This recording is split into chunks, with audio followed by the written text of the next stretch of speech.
I never thought my life could change in a single moment. I always believed in hard work, in solid plans, in things I could control. But then he walked in, pulling me into a whirlwind I had never experienced before. Even now, long after everything has ended, I still wonder, was there a moment when I could have turned back, avoided the wounds that followed? Or had I always been the prey in a game I never even knew I was playing? My name is Lauren Carter, 29 years old, manager of a small but luxurious boutique hotel in the heart of Charleston, South Carolina. This hotel is my whole life. I don't just work here, I consider it home. After losing my parents in an accident when I was 22, I put aside all other dreams to take care of my only sister, Riley, who was just 15 at the time. I did everything to ensure she had a good life, to make sure no one could take away the opportunities she deserved.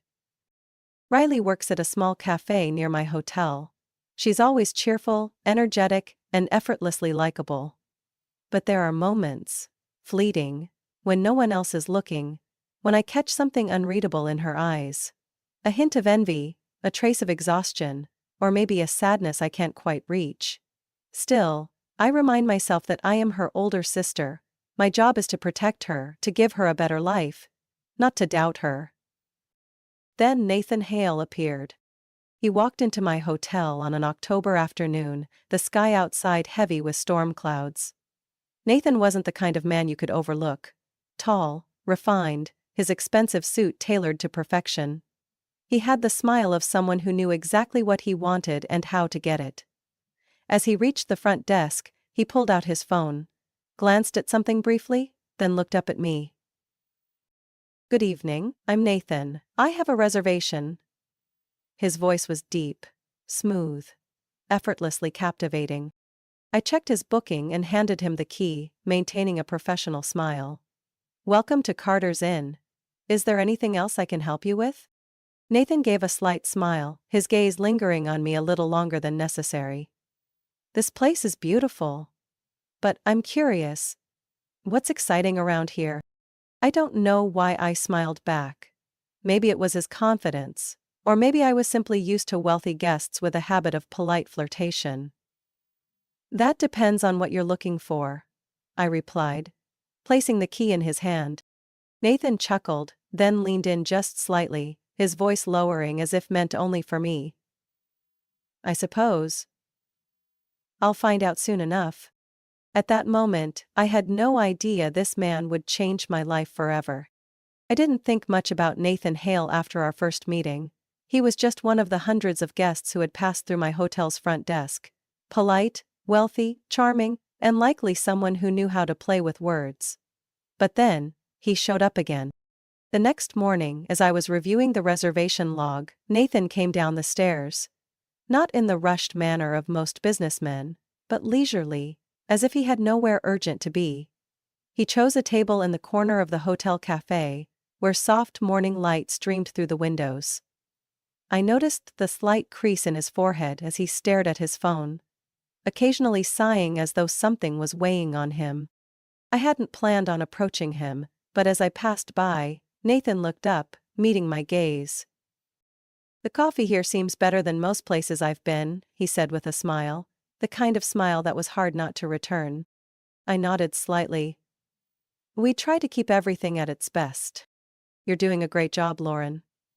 Nathan tilted his head slightly, his expression unreadable. "You manage this place?" I took a seat across from him, maybe out of curiosity or maybe because something about him felt different from the other guests. "I don't just manage it, I've spent my whole life making sure it runs." He didn't ask why. He didn't say things like, "That's impressive," or, "You must be a strong woman." He just listened.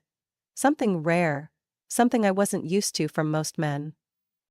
For some reason I started talking more. I told him about my parents.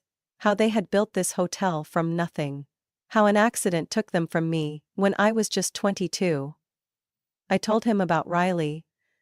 The little sister I loved more than anything. The person I had always put first. Nathan slowly stirred his coffee. "Have you ever thought about doing something else?" I let out a small laugh. "Something else?" Anything that doesn't involve dedicating your entire life to keeping a hotel running? He set the spoon down.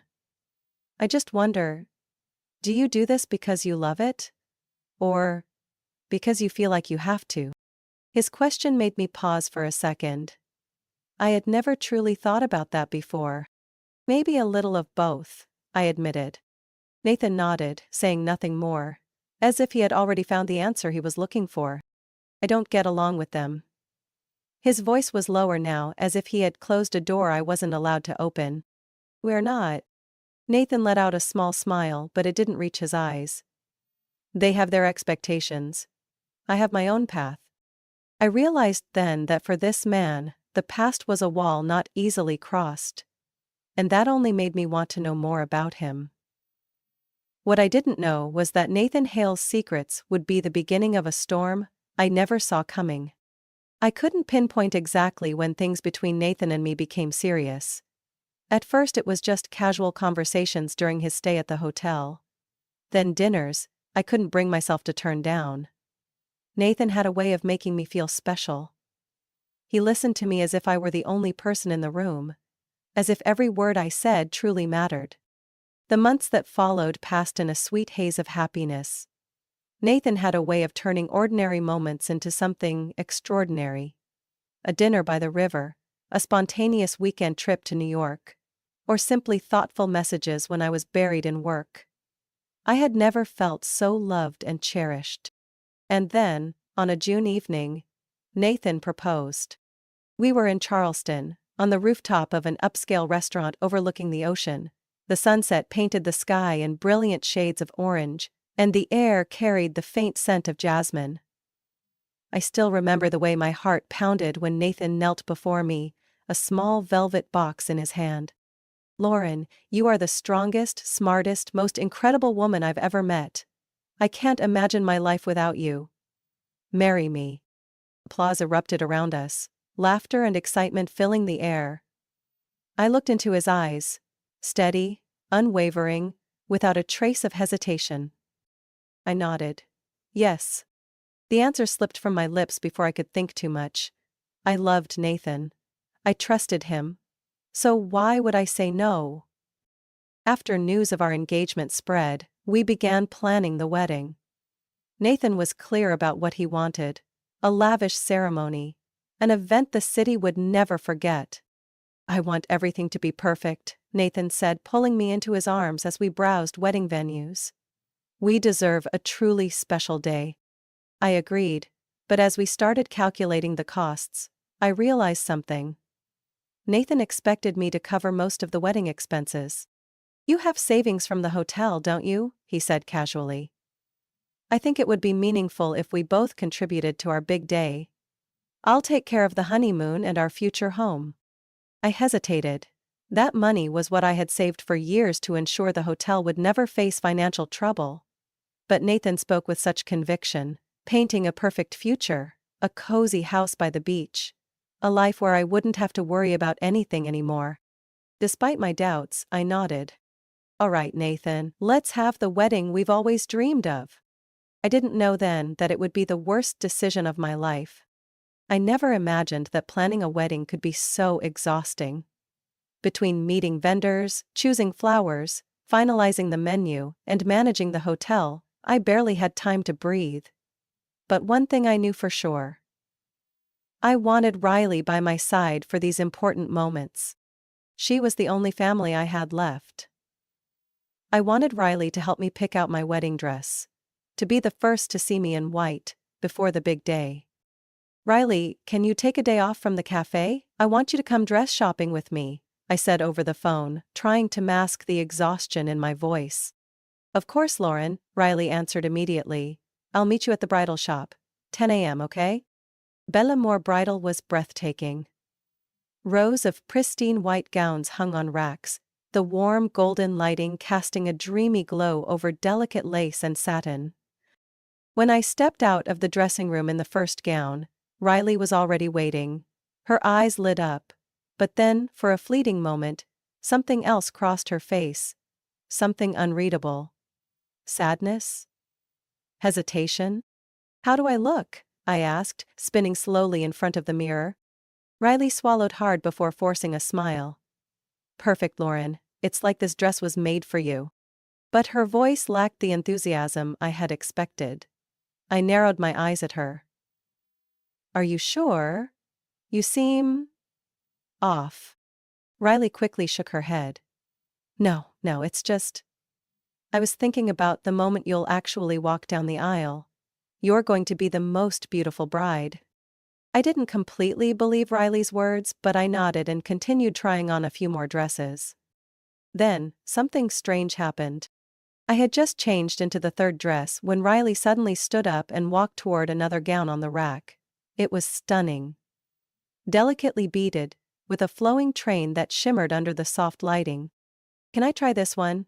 Riley asked, her voice almost weightless. I was surprised, but quickly nodded. Of course. Why not? Riley stepped into the fitting room, and when she emerged wearing that dress, she looked completely different. Her eyes shone with an emotion I couldn't quite name. There was something in the way she gazed at herself in the mirror. Not just admiration, but a dream long suppressed. Riley, I said, slowly, watching her carefully. Are you sure there's nothing you want to tell me?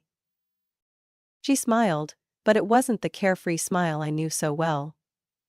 It's nothing, Lauren. It's just. Sometimes I wonder if I'll ever get to wear a dress like this. I fell silent. A strange feeling crept into my chest, but I couldn't grasp what it was. As we left the bridal shop, I felt an invisible distance between us. My instincts told me something was wrong. What I didn't know was that this unease would soon turn into the worst nightmare of my life.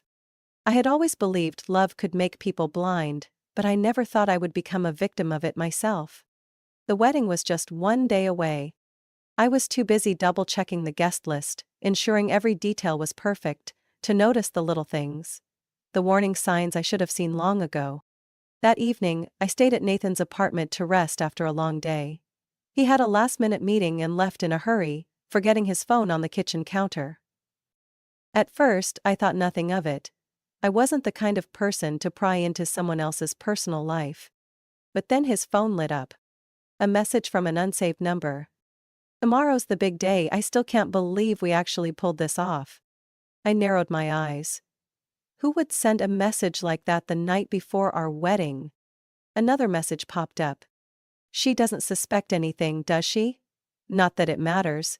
It's too late to turn back now. After tomorrow, everything belongs to us. My throat went dry. My heart pounded so hard I could hear every beat. My hands trembled as I reached for the phone and unlocked it. No password. The messages unfolded like a door opening into the worst nightmare I had ever known. The sender was Riley. I couldn't breathe as I scrolled through the previous messages. Cryptic exchanges, plans so twisted I couldn't believe they had been orchestrated by the two people I loved most. She thinks she's a queen, but she's just a pathetic cash cow. Let her pay for everything. I almost feel sorry for her. Once this is over, we'll start fresh, just you, me, and our baby. My vision blurred. I had to blink several times to make sure I wasn't reading it wrong. Baby? I clenched the phone in my grip, but the words didn't disappear. They remained there, sharp and cruel, as undeniable as the truth I had just uncovered. Riley was pregnant with Nathan's child. Pain erupted in my chest. A crushing weight that felt like someone had reached into my ribcage and twisted my heart until it shattered. They had betrayed me. Not just betrayed me, they had planned to discard me like something worthless, right after they had drained me of everything I was worth. I saw the messages filled with contempt, the words that made it clear I had been nothing more than a fool to them. Riley, the sister I had sacrificed my youth for, had been the one to drive the knife in the deepest. And Nathan, the man I was about to marry. I gripped the phone tighter, forcing myself to steady my breath. I could call them both right now, confront them, scream, destroy everything. But I didn't. I had learned one thing. Traitors never expect their victim to stay silent. If they thought I would be easy to throw away, they had just made the biggest mistake of their lives. I sat there in Nathan's apartment, the phone in my hands, its weight like lead pressing into my palm.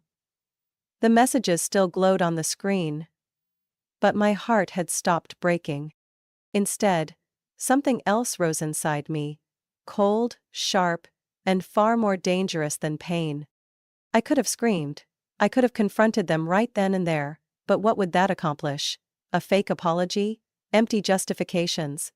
No, I didn't need that. I needed the truth, and I needed justice.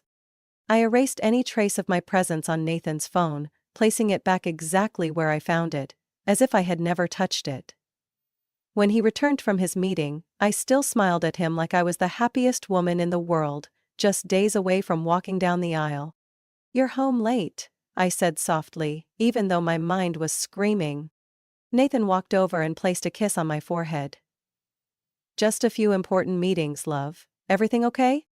I smiled, masking my hatred beneath a gentle expression.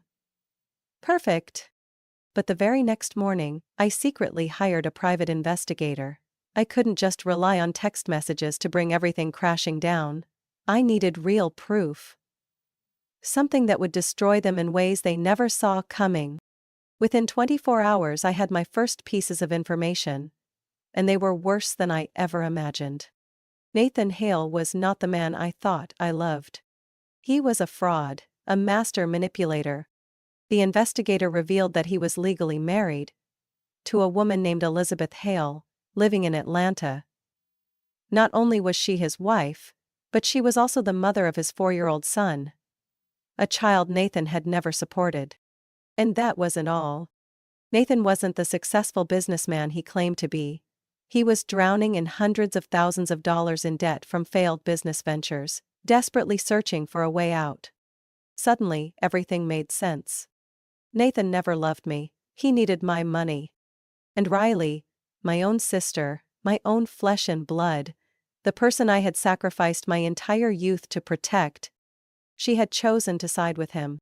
I stared at the documents the investigator had sent me, each page, a damning piece of evidence, confirming the sickening betrayal. I could have called off the wedding immediately. I could have confronted Nathan right now and torn apart every illusion he had so carefully spun. But I didn't just want to escape him. I wanted him to suffer. I wanted Riley to understand the true cost of betrayal. So, I would let the wedding happen. I would stand there, smiling at him, at my sister, and wait for the perfect moment. Because when I made my move, they would both fall apart. The morning sunlight streamed through the window, casting a soft glow on the pure white silk of my wedding dress. I stood before the mirror staring at my own reflection. A beautiful, radiant bride. But beneath the surface, a storm was waiting to break free. Everything was ready. I was ready. Nathan thought he was about to have everything. Riley believed she had won. But neither of them knew that today wouldn't be the day they had envisioned. Today would be the day they were destroyed.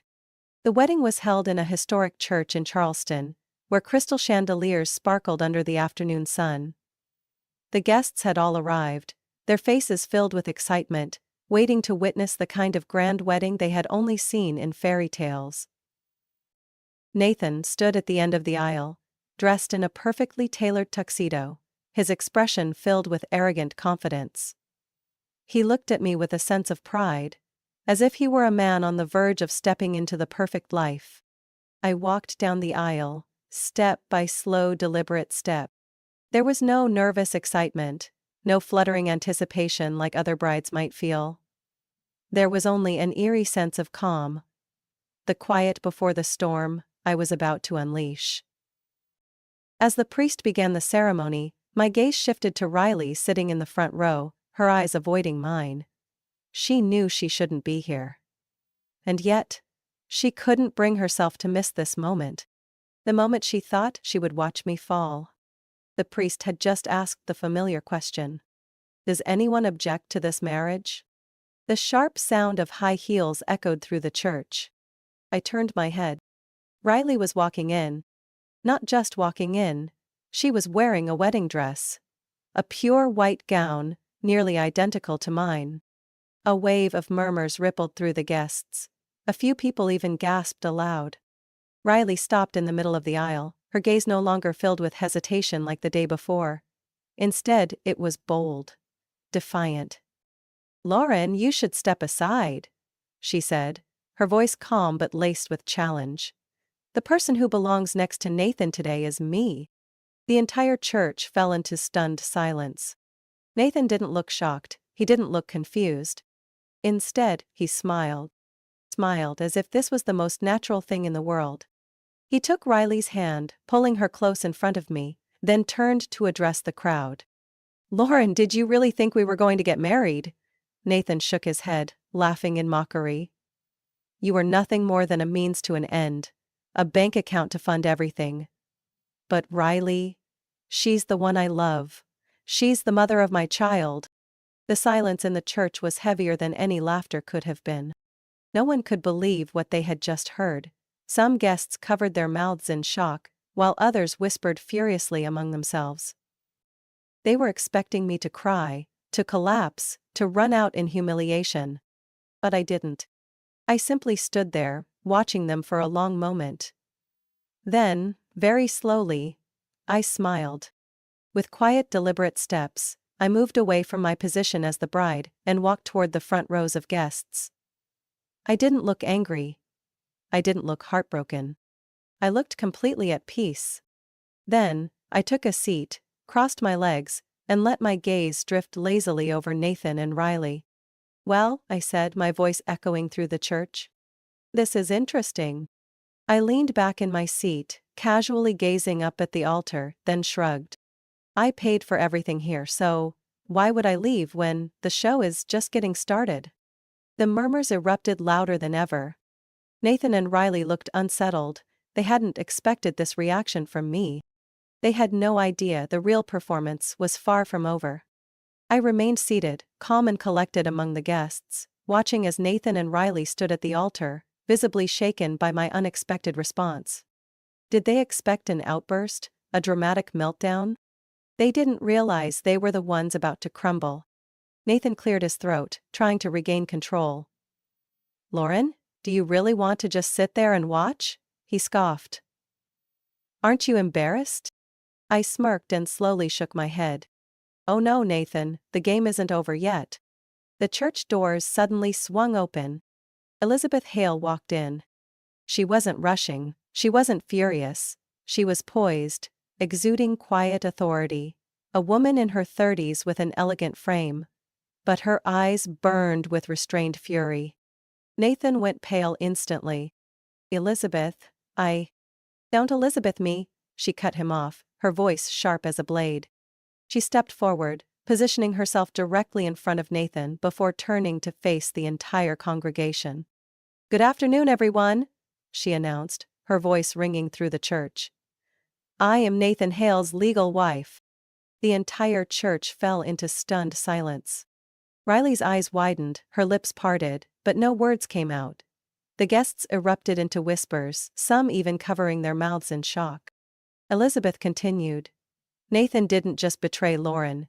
He betrayed me too. I've been his legal wife for the past 7 years. We have a 4-year-old son, and Nathan has never given a single dime to support him." Nathan tugged at his collar, sweat beginning to bead on his forehead. "Elizabeth, just listen to me." She slapped him. The entire crowd gasped.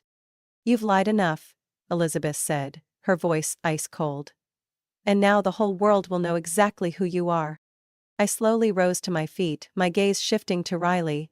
She looked like she was about to collapse. "But wait," I said, smiling as I took my time.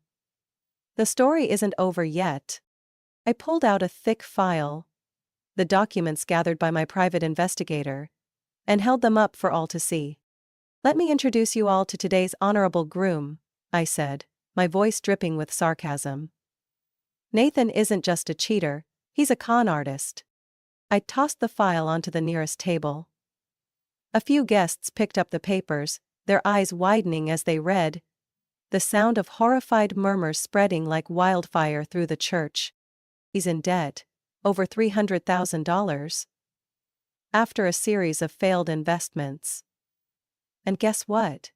His grand plan was to use me to pay it all off."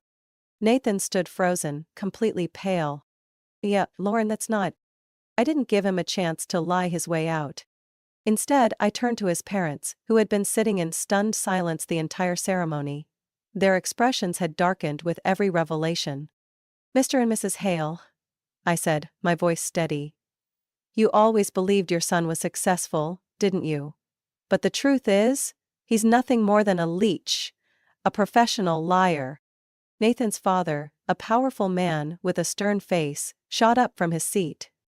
"And that's enough, Nathan," he growled. "I can't believe you've disgraced this family like this." His mother wept silently, covering her mouth as all eyes in the church turned to Nathan and Riley. Two people who had once been so smug, now standing at the center of their own humiliation. His father's glare hardened as he delivered the final blow. "You are no son of mine." Nathan flinched as if he had been struck. He was utterly ruined. I turned my attention to the person who had once meant the world to me. My sister. Riley's face was ghostly pale, her lips trembling. She tried to speak, but nothing came out. "Lauren," she stammered. I simply stared at her, silent. Then, without another word, I turned and walked away. They had destroyed me. But today, I destroyed them. After that disastrous wedding, Nathan and Riley lost control of everything. But for me, the game had only just begun. I wasn't going to let this story end with their public humiliation. Nathan had to pay. A few days later, I filed a lawsuit against Nathan Hale for fraud and financial exploitation. With the overwhelming evidence gathered by my private investigator, my lawyer built an airtight case. The court ruled in my favor. Nathan was ordered to pay me $75,000. Every penny I had spent on the wedding, plus damages for the emotional distress he had caused. He had no way to fight it. He had lost everything. And that wasn't all. Elizabeth, his actual wife, also filed a lawsuit against him, demanding child support for their son. Drowning in debt, abandoned by his family, and with no financial lifeline left, Nathan was forced into complete bankruptcy. He tried to contact me, begging me to drop the lawsuit. But my answer was simple. "You once called me a cash cow, didn't you? So tell me now, Nathan. Who's the pathetic one in this game?" He never reached out again. After Nathan lost everything, he disappeared. He abandoned Riley. Pregnant, broke, and alone. Without a single dollar, without even a goodbye. One day she came looking for me. For the first time since the wedding. She stood at the front door of my hotel, tears streaming down her face. Her baby bump now unmistakable. "Lauren." Her voice cracked. "Can you help me?" I looked at her. The sister who had once meant everything to me, but who had also betrayed me in the cruelest way possible. I remembered the messages she had sent Nathan, the way she had mocked me, the way she had plotted to erase me from their lives. I had nothing left to give her. I took a deep breath, keeping my voice steady. Riley froze. You can't just leave me like this. I'm your sister." I shook my head.